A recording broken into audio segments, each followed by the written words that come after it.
Welcome to the first episode of my Minecraft series, My Forever World in Hardcore. Ako si Nubante and samahan niyo ako mag-survive sa hardcore world na ito. Ito nga pala yung second series ko. Actually, yung unang series, nag-last lang siya ng 2 episodes kasi namatay din ako kagad. So, ngayon, we will try our best to be safe and survive para naman humaba ang ating life. Since hardcore ito, once na mamatay ako, hindi na ako makakapaglaro sa world na to ulit.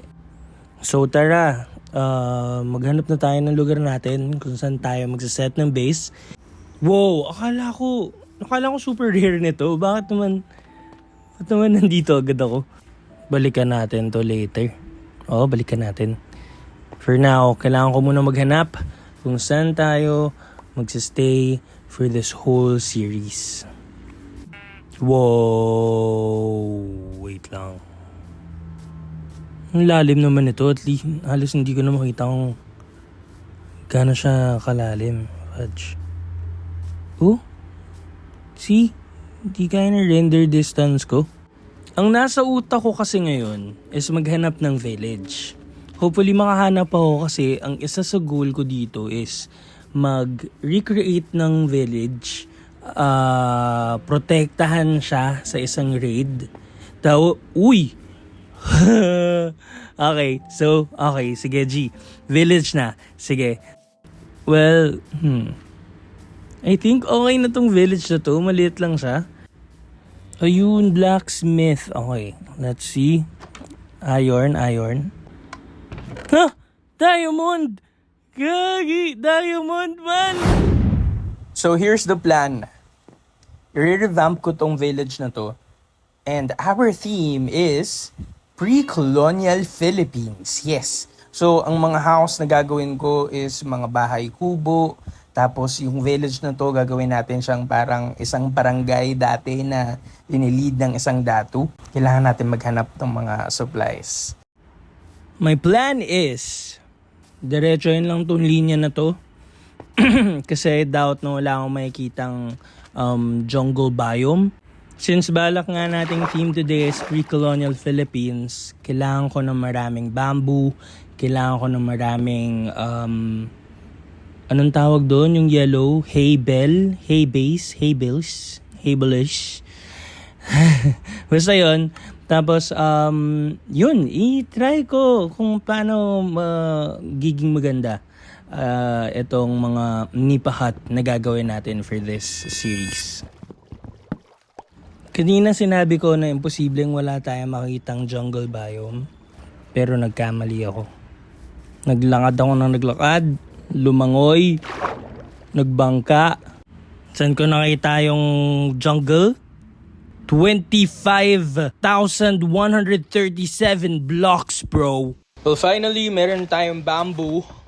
Kahit sobrang layo ng linakbay ko para dito. Sino ba kasi nag-isip na pre-colonial Philippines? So, nakabalik na ako dito sa village. Finally. Bali, ang gagawin natin is i-gather lang yung mga gamit na kailangan natin. So basically, kailangan ko ng bamboo. Maraming bamboo. And then, marami naman akong nadaanan na village na nakuhanan ko ng mga hay. Yung pinagsama-samang, hindi ko pa rin alam kung anong tawag doon. Pinagsama-samang, what do you call this? Yung pinagsama-samang ginagawang bread. Isa sa mga hindi ko naisip, dapat pala, kinuha ko na lahat ng bamboo na nadaanan ko. Kasi, ngayon, ang gagawin ko, itatanim ko siya. Kasi hintayin ko siya mag-grow. Hindi gano'ng katagal yun. Ang hirap ng bamboo gamitin. Parusa yung idea. Pero gagawin natin siya. Bale, ito yung magiging paa ng mga nipahat natin.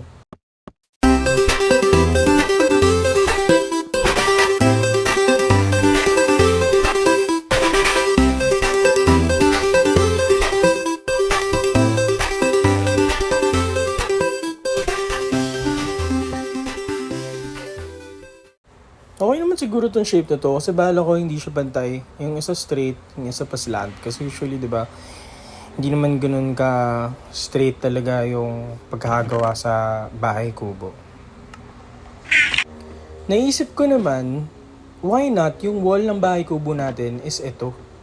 Kasi, makakatipid tayo sa space. Tapos, kasi wala akong makitang block na parang bamboo. Yung parang mga pilapil ba tawag doon na nagiging wall ng bahay kubo. Wala akong makitang ganun. So, medyo malapit to. So, feeling ko ito yung gagamitin ko as wall. Testing ko muna kung okay siya as bubong. Parang okay naman. Pero may something pa din eh.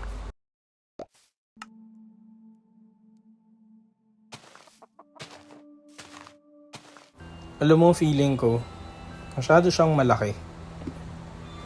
Feeling ko try ko bawasan. Litin natin tong lahat. Tanggalin muna natin yung mga, yung bubong uli. Parang napasobra ako ng space when it comes to the base of the nipa hut. Kasi usually, di ba, maliit lang talaga ang mga nipa hut. So, I think masyado siyang malaki. And since nga, hay bale-ish yung bubong ko, parang medyo, yan nga, weird tignan.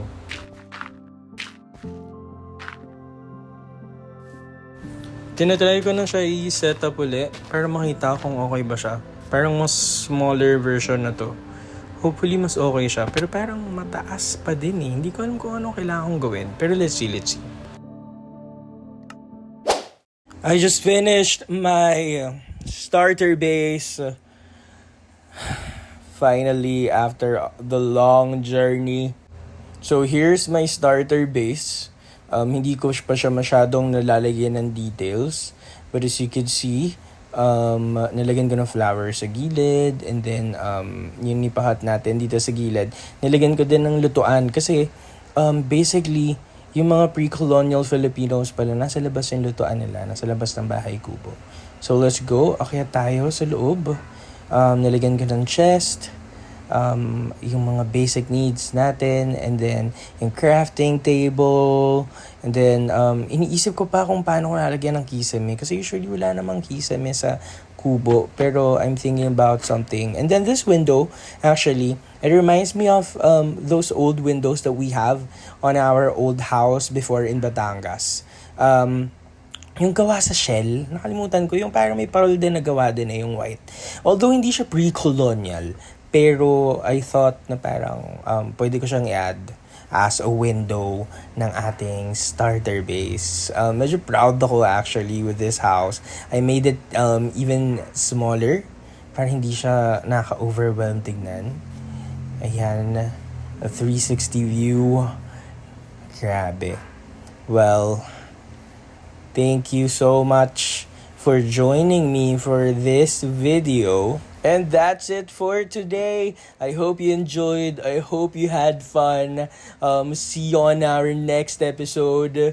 If may ideas kayo kung anong gusto nyong gawin with our pre-colonial village or barangay, please comment down below. I hope you subscribe. I hope you follow my page. Once again, my name is Nubante. Thank you so much for watching. Have a great day. Bye!